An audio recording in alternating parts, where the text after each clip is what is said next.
Father love for it. Money. Sister love for it. Money. Father love for it. Hello. Hope you are doing well.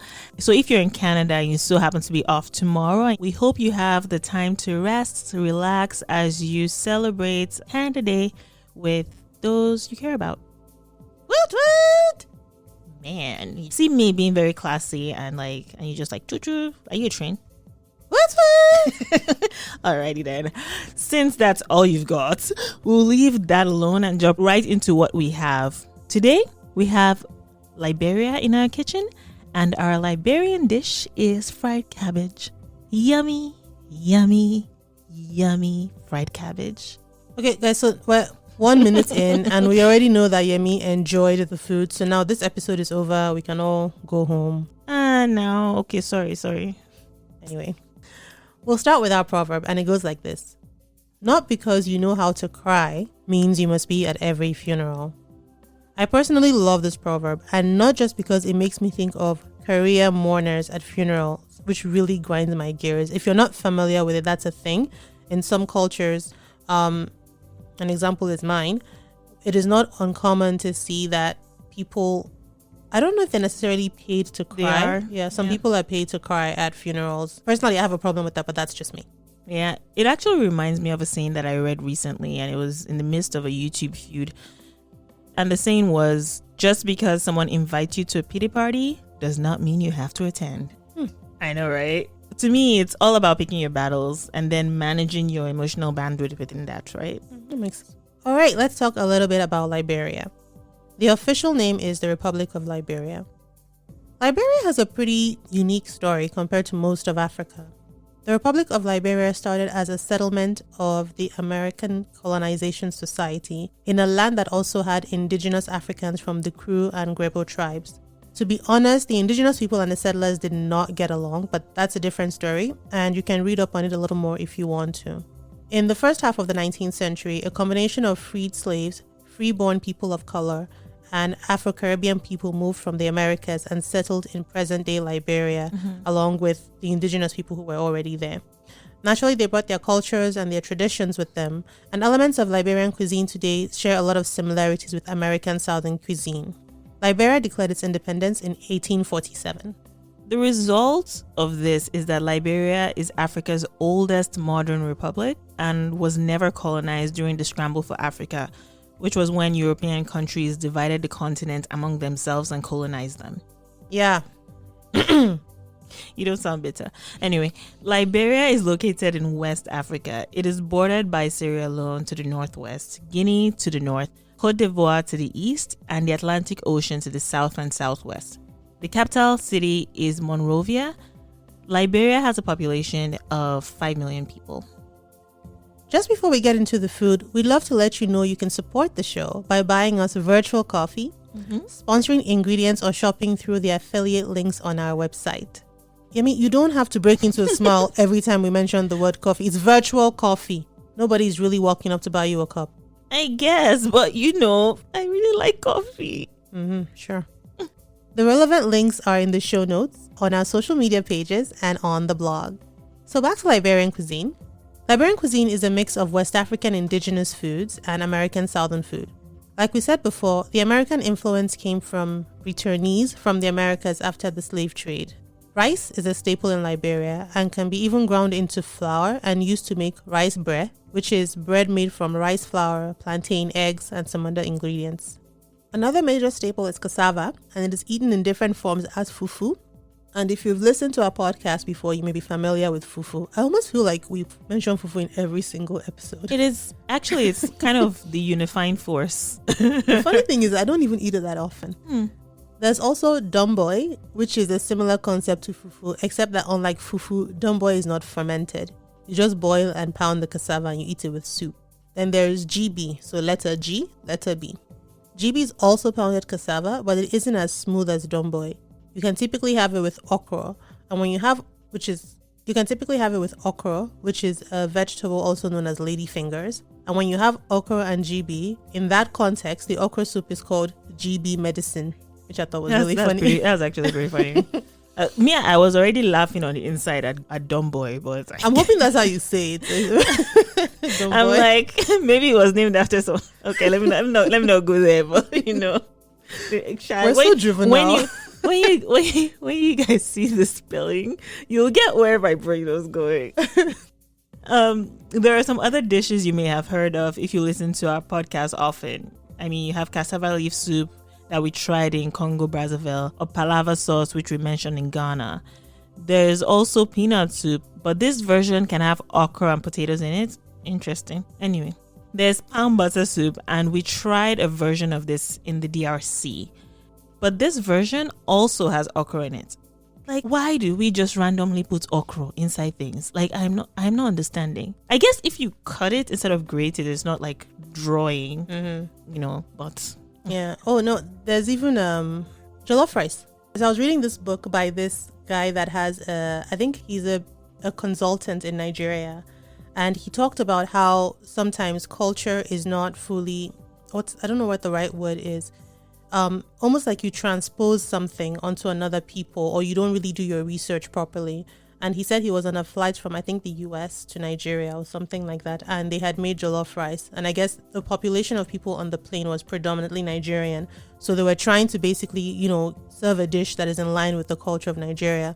So it's like they did their research, but not quite, or somehow the research got skewed. And I think they served the rice topped with slices of fried okra or something random like that. Actually, fried okra is not bad, actually. Why do I want it in my rice though? On top, no, it's not. Maybe, I don't know if it was supposed to be garnishing, but but the mental image, I didn't care for it. Anyway. Yeah. But speaking of jollof rice. Yeah, speaking of jollof rice, Liberia also makes a version of jollof rice like many West African countries. Jollof rice is rice that is cooked in tomato sauce, and we definitely talked about it before. You can also find toboji, which is a stew made with toboji beans and palm oil. There's also check rice, which can be made with check rice and gravy. You make check rice or chok rice by cooking jute leaves, also called ewedu or malokia, blending it and mixing it with boiled rice. When there are no jute leaves, people use spinach or okra as a substitute. Again with the okra. Well, and this is probably a testament to Liberia's migration history. There's a common dish is collards or cabbage. You cook collard greens or cabbage with onions, peppers, and some meat, and that brings us back to our feature dish. Yepers.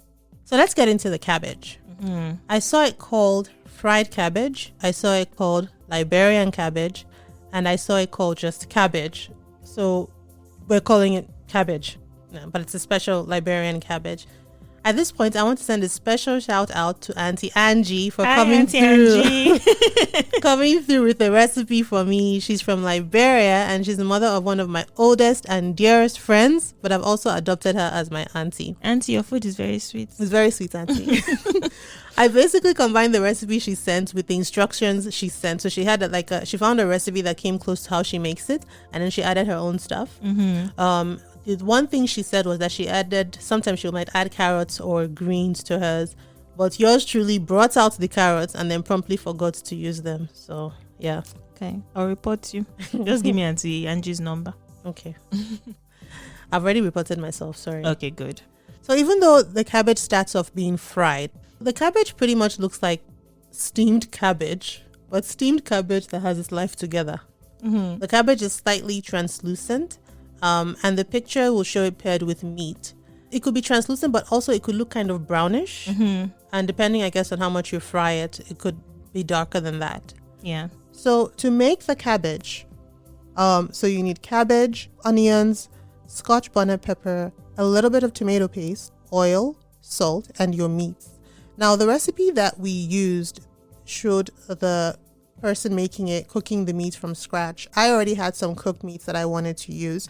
I used smoked turkey and smoked sausage that had been sliced. Those are already cooked, so I didn't have to cook any meat separately. To make the cabbage, you chopped it. So you don't want to chop it so small that they take in too much oil. You will see pictures of the cabbage size that I used on the blog. Now beware, feedback was I had cut it a little too big. But guys, I was so tired. Like, have you ever tried to cut up a whole cabbage? You have to get that big knife, then cut through the stem. And then I just looked at it and I was just like, No, it's just Yeah, using mandolin. I don't know what you're doing. That's even worse. How is it worse? A mandolin? Yeah. Isn't that the one that slices your stuff really thin? How did you get that to work on a cabbage? You were just divide the cabbage in 4 parts and just. I need to see that because, well, me, I don't know. I kind of got tired, so I just cut it up.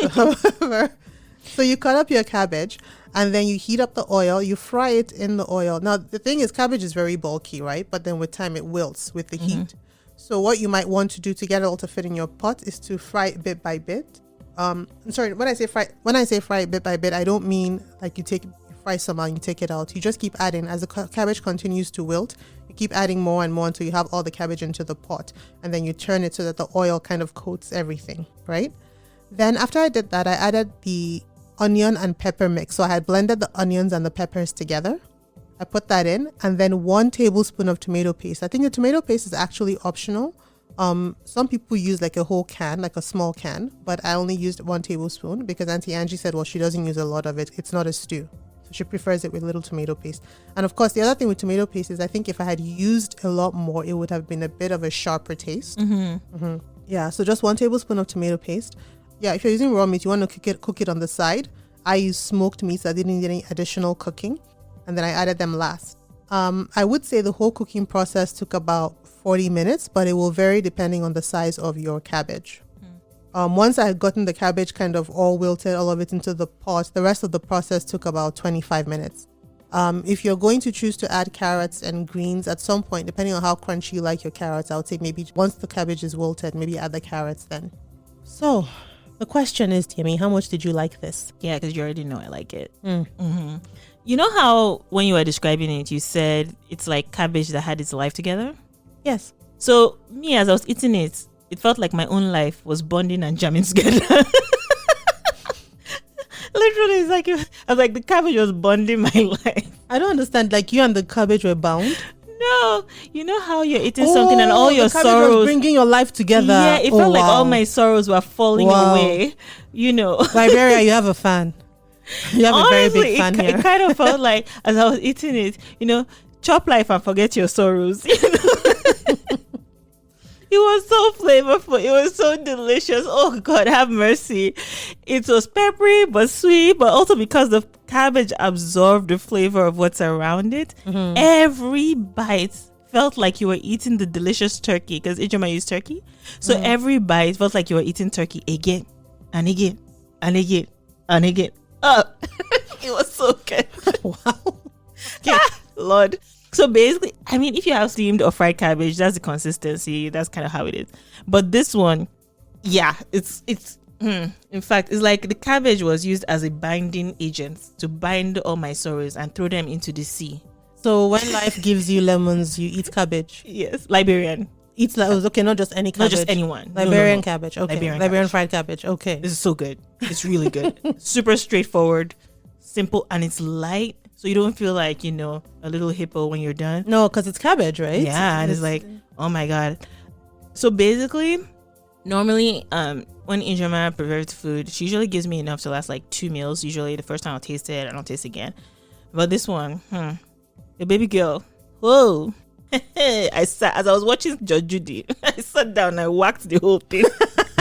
Oh, not only did she do that, you've been making cabbage, haven't you? It inspired you to make cabbage. I've been eating a lot of cabbage since. Every day.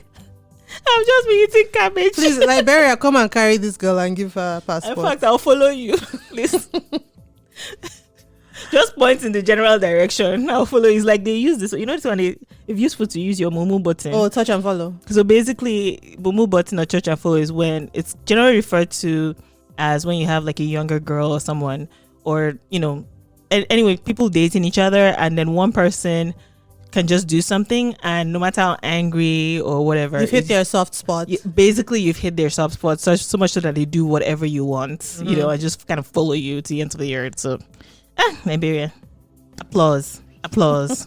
Yeah, but it was, I think it was, I don't know, the flavors came really well together, and because I think just the idea, because cabbage acts like tofu, it just absorbs everything, so the flavor just God. So it's eating flavored cabbage. Oh, kind of. Well, that's a hard act to follow. Now I don't even know what to say, because Okay. You can't say anything apart from the fact that it tasted good. So No, it continue. did taste good, but it's just a matter of I can't say it the way she said it. So now I have to bring it down because I'm like going like all like what's the word? Technical. Yes. I was like, oh, the smoky cabbage, but Okay, a smoky. That's why there are two. That's why there are two people on this podcast. So yeah, I've said my No, own. I really liked it too. And as someone who has actually had stir fried cabbage before, this is definitely the best version I've ever had. I've had it with ground beef and I didn't really care for that particular recipe. But in this case, it was so simple. The good thing about cabbage is that it has a lot of water. So you don't actually need any water to cook this. But it still brings out a nice flavorful sauce that kind of goes into the cabbage. And the cabbage, even though it's bland, it has a distinct spiciness, I think is the right word. Cabbage has its own spiciness that also now went into the sauce. And the like tangy. yeah, almost like a tangy, I guess tangy would be the word, or like a bite. It has a little bit of a bite.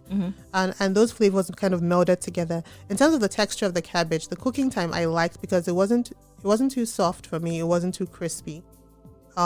I would eat it by itself, or I would eat it as an accompaniment to something like maybe bulgur or rice.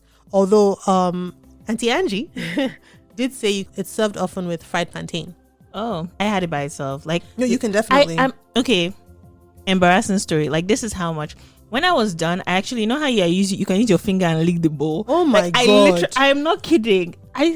See, I actually like, you know when you're like, oh my God, this is done. Like, you know, it's like, I actually licked.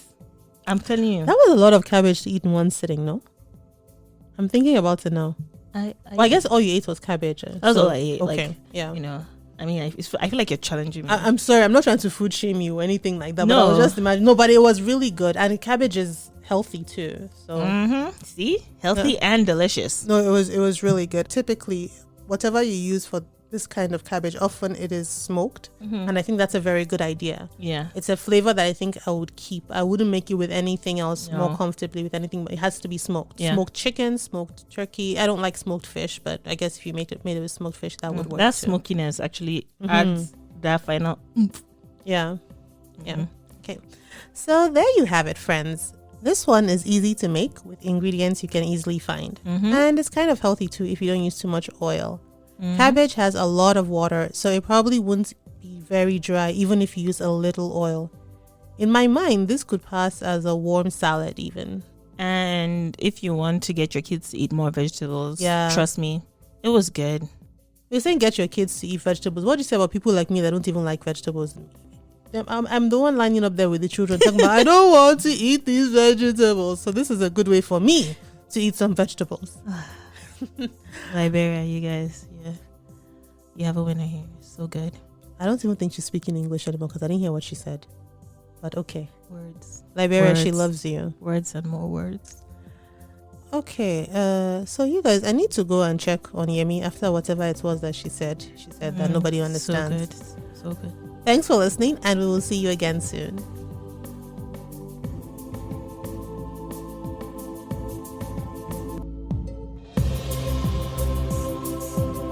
Thank you for listening.